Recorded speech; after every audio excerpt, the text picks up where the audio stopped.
శ్రీ గణేశాయ నమః. శ్రీ గురుభ్యో నమః. నమో జ్యేష్ఠాయ చ కనిష్ఠాయ. నేను మీ ఆనంద్ శర్మను.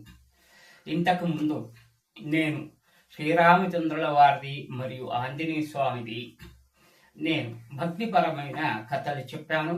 అనేక మంది భక్తులు నన్ను ఆశీర్వదించారు. నేను చెప్పిన ఆ కథలు విని నాకు లైక్ షేర్ చేశారు. చాలా సంతోషం. అదేవిధంగా ఈరోజు అనేక భక్తులకు అనేక జనాలకు ఉన్న సమస్య ఏంటంటే పితృదోషము. పితృదోషం ఉన్న వారికి ఏ కష్టాలు వస్తాయి, ఎందుకు పితృదోషం వస్తుంది, దానికి పరిహారం ఏమిటి, ఆ విధంగా మీకు వివరించి చెప్పడానికి ఈ వీడియోలో ప్రయత్నం చేస్తున్నాను. దయచేసి ఈ నా ఒక చిన్న ప్రయత్నాన్ని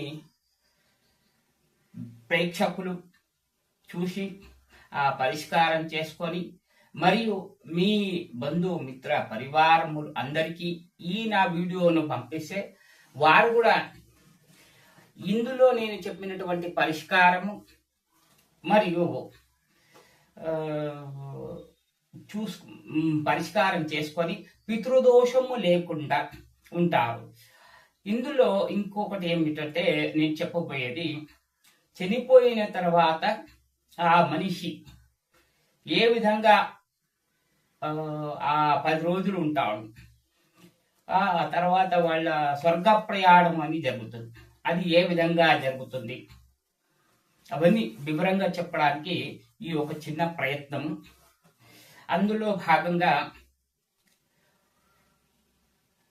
పితృవులకు సంబంధించి ఒక చిన్న శ్లోకము, మన పితృకార్యాలు ఏ చేసినా కూడా అందులో ఈ శ్లోకం కంపల్సరీ చెప్పుకుంటారు. ఇది వినండి. ఇది వినడం వల్ల కూడా పితృదోష పరిహారం అవుతుంది. మంత్రం ఏమిటంటే పితృభ్య సుధాయిభ్య సుధానమ ప్రాపీతామహేభ్య సుధాభ్య సుధానమమ.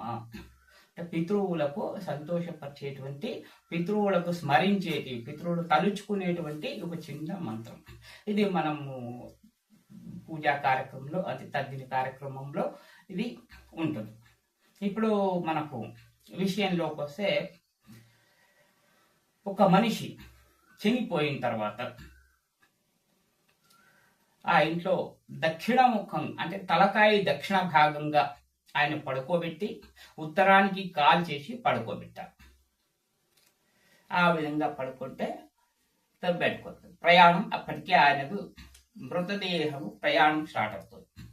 దాని చుట్టూ కూర్చొని బాధపడే వాళ్ళు, బంధువులు మిత్రులు అందరూ ఏడుస్తుంటారు, బాధపడుతుంటారు. అలా జరుగుతున్నప్పుడు దేహంలోంచి ఆత్మ బయటికి వెళ్ళిపోయి ఉంటుంది. ఆ ఆత్మ బయటికి వెళ్ళి అక్కడే ఉంటుంది. అంటే ఇంటి నుంచి బయటికి వెళ్ళకుండా ఏ హాల్లో కానీ, ఏ రూమ్లో, ఏ గదిలో ఆ దేహం పెట్టుంటారో అది ఎక్కువ మటుకు మనకు అయినంత మటుకు హాల్లో కానీ, బయట వరాండా అంటారు, బయట కొంచెం ఓపెన్ ప్లేస్ లాగా ఉంటుంది, అక్కడ దాన్ని పెట్టడం మంచిది. అక్కడ పెట్టిన దగ్గర ఆత్మ అక్కడే ఉంటుంది, పైన ఉండి చూస్తూ ఉంటుంది. ఎవరు వచ్చారు, ఎవరు రాలేదు, ఎవరు బాధపడుతుంటారు. ఆయనకు చనిపోయిన వ్యక్తి ఉంటే ఆయనకు కూతురు పైన అభిమానం ఎక్కువ, ప్రేమ ఎక్కువ. నా కూతురు వచ్చిందా లేదా, చిన్న ఆమె వచ్చిందా, పెద్ద ఆమె వచ్చిందా, ఇది చూస్తుంటాడు. తమ్ముడు వచ్చాడా, అన్న వచ్చాడా, అందరినీ చూస్తుంది. అయ్యో తమ్ముడు వచ్చాడు, నా కోసం ఏడుస్తున్నాడు, అయ్యో నా కూతురు నా కోసం ఏడుస్తుంది, నా మనవరాలు ఏడుస్తుంది. ఈ విధంగా అది అందరినీ చూస్తుంటుంది ఆత్మ. అదే విధంగా ఆ దేహంలోంచి వెళ్ళిపోయిన ఆత్మ దేహానికి వ్యామోహం ఉంటుంది. ఆత్మకు దేహానికి వ్యామోహం. ఎందుకంటే మనకు ఆ మనిషి బతికి ఉన్నారు 50 సంవత్సరాలు అనుకోండి, 60 సంవత్సరాలు అనుకోండి, 70 సంవత్సరాలు అనుకోండి, 100 సంవత్సరాలు బతికి ఉంటాడు కదా. ఆ ఆత్మ దేహంలో ఉంటుంది. దేహంలో ఉంటే దానిపైన ఒక వ్యామోహం కలిగి ఉంది. ఉదాహరణ చూసుకోండి, ఒక బంగారు, ఒక 10 తులాల బంగారం చైన్ మేము వేసుకొని ఉంటాం. వేసుకొని ఉంటే అది తెగిపోతుంది, ఏదో కారణం వల్ల తెగిపోతుంది. తెగిపోయి పడిపోగానే మేమేం, అయ్యో నా ఒంట్లో ఉన్న బంగారం పోయిందే, అయ్యో నా బంగారం తెగిపోయింది కానీ ఆ బంగారాన్ని మళ్ళీ మనము సరి చేసుకొని వేసుకోవచ్చు. కానీ ఇక్కడ ఆత్మకు దేహంలోకి రావడానికి అవకాశం ఉండదు. ఆ దేహానికి ఆత్మానికి ఒక వెండి తీగలాగా ఉంటుంది, అది తెగిపోతుంది. అయినా కూడా ఆత్మ దేహం పైన వ్యామోహంతో వచ్చి ఆ దేహాల్లో వెళ్ళడానికి ప్రయత్నం చేస్తుంది, కేవలం ప్రయత్నం చేస్తుంది. అలా ప్రయత్నం చేసి వేగంగా వచ్చిన ఆత్మ దేహానికి కొట్టుకుంటుంది. కొట్టుకున్నప్పుడు మీరు అరుదుగా చాలా తక్కువ టైంలో చూస్తుంటారు ఆ దేహం కొంచెం చెయ్యి కదిలినట్టు, ఇలా చెయ్యి కదిలినట్టు, లేకపోతే కళ్ళు ఇలా రెప్ప కొట్టుకున్నట్టు ఏదో ఒకటి అవుతుంటుంది. అది చాలా తక్కువ టైంలో అవుతుంది, అది అందరికీ సంభవం కాదు, అలా అవుతుంది. అలా అయినప్పుడు ఈ ఏడ్చే వాళ్ళంతా ఏడ్చిన తర్వాత అట్కెల పైన తీసుకొని దేహాన్ని శ్మశానానికి వెళ్తుంటాడు. ఆ ఆత్మ ఎవరైతే అగ్ని పట్టుకుని ఉంటాడో కుమారుడు, పెద్ద కుమారుడు కానివ్వండి ఎవరైనా సరే, ముందు అగ్ని పట్టుకొని వెళ్తుంటారు, ఆయన వెనుక వెళ్తుంటుంది. శ్మశానానికి వెళ్ళి అక్కడ దహనం అంతా చూసుకొని వాడితో పాటు వెనక తిరిగి వస్తుంది. వెనక తిరిగి మళ్ళీ ఆ ఇంటికే వస్తుంది. ఇంటికి వచ్చిన తర్వాత అక్కడ ఉన్న వాళ్ళ బాధలు చూసుకుంటూ అది కూడా బాధపడుతుంది. అది బాధపడుతుంటే ఆ సమయంలో కొడుకు ఆ 10 రోజులు ఏం చేయాలి? ఆయన తెల్ల వస్త్రం ధరించుకొనే ఉండాలి. వ్యవహారాలు ఏదంటే ఆఫీస్ కానీ ఉద్యోగం కానీ వ్యాపారం కానీ వెళ్ళకుండా తెల్ల వస్త్రం ధరించుకొని ఇంట్లో కూర్చోవడం అది చాలా ఆయనకు మంచిది. మరి పితృవులకు కూడా అమ్మగారు పోయిన తల్లి కూడా అదే విధంగా చెయ్యాలి, తండ్రి పోయిన కూడా ఆయన కూడా అదే విధంగా చేయాలి. అలా కూర్చున్నప్పుడు ప్రతిరోజు మధ్యాహ్నానికి కొడుకు ఎవరో అగ్ని ముందు పట్టుకుని వెళ్ళినట్టు ఆ కొడుకు, పెద్ద కొడుకు కానీ ఆయన ప్రతిరోజు మధ్యాహ్నం ఆయన భోజనం చేయక ముందు పైన వాళ్ళ బంగ్లా ఉంటుంది కదా, బిల్డింగ్ పైన ఒక తెల్ల అన్నం, ఇంత ఒక ముద్ద అన్నం, తెల్ల అన్నం, దాంట్లో ఏం వేయకూడదు, అది తీసుకెళ్ళి పైన పెట్టేసి నమస్కారం చేసుకొని నాన్నని తచ్చుకొని నమస్కారం చేసి వచ్చారు. ఈ విధంగా ప్రతి 10 రోజుల వరకు చేయాలి. అస్థి సంచయనం ఉంటుంది.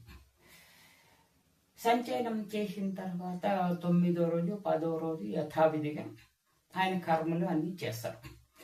అయిన తర్వాత మీరు 12వ రోజు ఆయన కర్మ చేసిన తర్వాత అసలు ఆయనకు స్వర్గ ప్రయాణం ప్రారంభం అవుతుంది. 12వ రోజు నుంచి ఆయన స్వర్గానికి వెళ్ళడానికి ప్రారంభం చేస్తాడు. చివరికి ఆయన స్వర్గానికి వెళ్ళడానికి 1 సంవత్సరం పడుతుంది. సంవత్సరం 12 అంటే మీరు 12 నెలల తర్వాత చేసే సంవత్సరికం ఆ రోజు వరకు ఆయన ప్రయాణం సాగుతూ ఉంటుంది. ఆ ప్రయాణంలో ఆయనకు మనకి ఇక్కడ జరిగేటువంటి చలికాలం, వర్షాకాలం, ఎండాకాలం, మనకు కలిగే దేహానికి కలిగేటువంటి చలి, వర్షపు దెబ్బ, ఎండ దెబ్బలు ఇవన్నీ మనకు ఆయన కూడా తగులుతూ ఉంటాయి. అందుకనే 12వ రోజు పెద్దవాళ్ళు, శాస్త్రులు, పండితులు మన కార్యంలో చెప్తారు, గొడుగు దానము 16 దానాలు ఉంటాయి. 16 దానం, అవి దానం చేయాలి. దానం చేసి ఏంటంటే అవి దానాలు చేసే వాళ్ళకి వర్షం పడదా, నీళ్లు పడవా, ఎండ రాదు వాళ్ళకు అంటే ఆ ఎండ రాదు అని కాదు, వర్షం పడదని కాదు, వాళ్లకు ఆ బాధల నుంచే కలగకుండా భగవంతుడు రక్షించుకుంటాడు.